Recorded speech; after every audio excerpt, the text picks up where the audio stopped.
Hello and welcome to Jeremy's Yorkshire Allotment Adventures on what is a very windy day here on the Yorkshire Allotment. Well, my roses have been in bloom, they smell absolutely delicious, but they're such a delicate flower and well, they're virtually over already.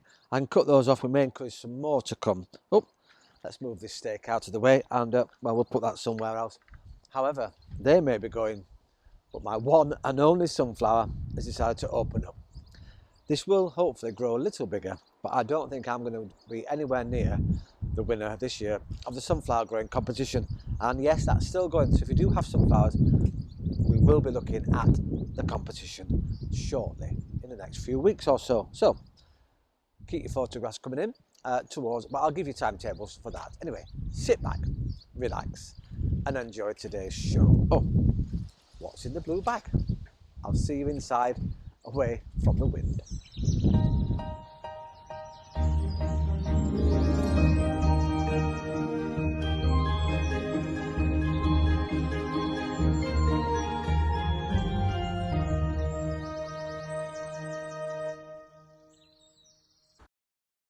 Hello, and well, we're inside my shed. Yes, I know it looks a bit posh with a big window and all those things and a sofa, but well, it's practical, which is rather lovely. I come here, make cups of tea and all those things that you do in sheds.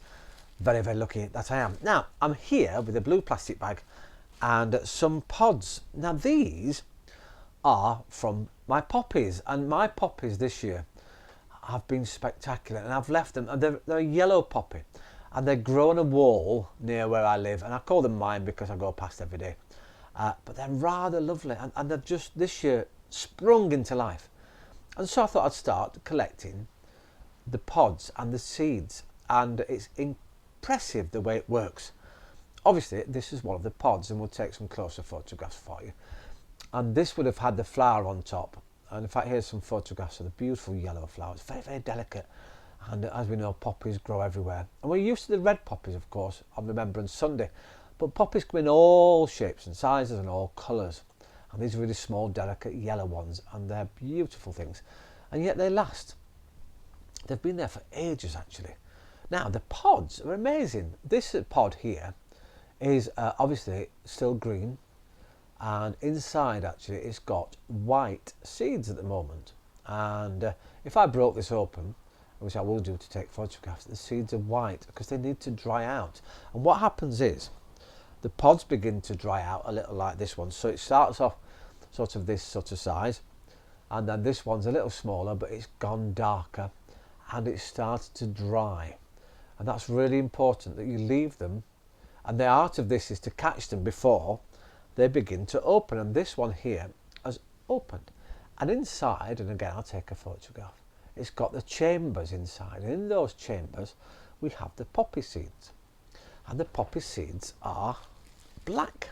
Now I will, in this bag here, I've got lots of poppy seeds. Now let me get some out, and I'll just sprinkle them onto my hand, and again we'll take, and these beautiful little poppy seeds are new life.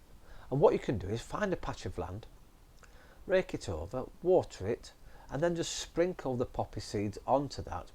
Now you can do that early spring or early summer, even late October, September, October time, onto ground, and just water them in. You don't need to rake over them, you don't need to put them into the soil, because they'll just, once they're on damp ground, they will start to germinate. And then over time you'll get your poppies for next season. And of course these are free.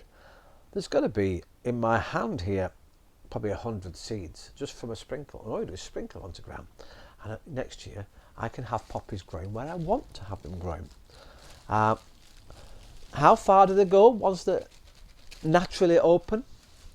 Well, to start with, maybe 2 to 3 metres, just by people walking past and brushing on them, because once they're open, these, and they get tapped, a bit like this one's just done, your poppies seeds pop out. And well, of course the birds come along and they'll eat them up because they like the seeds. And of course, let's talk a bit nature here, shall we? We're not afraid to do that on Jeremy's Yorkshire Allotment Adventures. Of course, when they have digested the seeds and they come out in their poo, then they've travelled somewhere else, and that's why you get poppies everywhere and growing wherever, because they're just as the saying goes. They're just dumped in a different place. And isn't that magical, the force of nature? Of course, if we brush past them, they may go into our clothes and get taken somewhere else. But like I've done, I've collected the seed pods, 3 different pods. The green one, the drying out one, and the open one. And once they're opened, of course, the seeds can just come out. And it has been known, of course, for them to be taken by the wind as well. A bit like the dandelion clocks. Now, dandelion clocks, they can be taken miles and miles and miles in the air. And then, of course, they just drop onto the floor and we get new dandelions growing. Nature is wonderful. Oh, it's nice and warm inside of here. And unfortunately today, as I said earlier, it's very, very windy. So we've got the whole thing moving at the moment. Luckily, it's tied down. Anyway, I'm sat next to my cucumbers here, and I've got tomatoes. And the tomatoes are all around the outside. And there's plenty of space between them, because it's really important you have space between your tomato plants to stop any disease not only spreading but also starting. And this year what's very nice is the ground is very, very dry on the surface, because last year I was doing surface watering, even though it was just at the base of the plants, and that encourages weeds. And actually it's really good in here at the moment. The ground is dry, and so the weeds aren't growing as they used to do. 1 or 2, but not loads, which is really manageable. So what's been nice is I've started putting my cucumbers up the poles. I'm going to have to build a frame, like a little cucumber frame. And we've talked about this before with the Victorians, and they had cucumber frames in the greenhouses, and the cucumbers would dangle down from the frames because they like to grow up and grow everywhere. So I'm going to do that within here when these get a bit bigger. And it was fascinating being at Normanby Hall, because of course of those cucumber glass tubes to make them straight, because the Victorians used to love straight cucumbers. And I found that absolutely fascinating. I didn't realise how big they were. They're almost 2 feet long, which is a huge thing. And if their cucumbers were that long, then how fantastic was that? Absolutely brilliant. But they were hothouses, and they did all sorts with their cucumbers. Now, mine are growing, and I've got some little cucumbers coming on. It's very exciting, because what had happened was, of course, they've been laid on the floor before I'd staked them up. I didn't realise actually the cucumbers were coming. What I have done, however, is taken the ones off that were growing at the bottom, because what I want to do is encourage bigger fruits further on. So when they get a taller and bigger, I've left one on here at the moment, and that is turning into a lovely cucumber, and I can't wait to get the first ones on. These are F1 varieties that I'm growing, and they're called Beth, and they're small cucumbers, and they taste absolutely delicious. Tomatoes doing really well. I've now taken and pinched all the shoots out. They're all staked. They need some bigger stakes than some of them, and they're coming along. 4 or 5 trusses. I'll pinch out the tops, and then the trusses will grow into beautiful tomatoes, I hope. Well, it's nice in here, surrounded by all sorts of things. My beetroots are on the floor. They're doing really well. I've got some purple sprouts in here as well. They're doing really well. I've got the sprouts in 3 different areas, and in here I'm keeping an eye on the leaves, because I can see from here one of them is curling up, which means we have some sort of pest and disease on those. So we have to look at the natural ways we can encourage them to grow. Marvellous.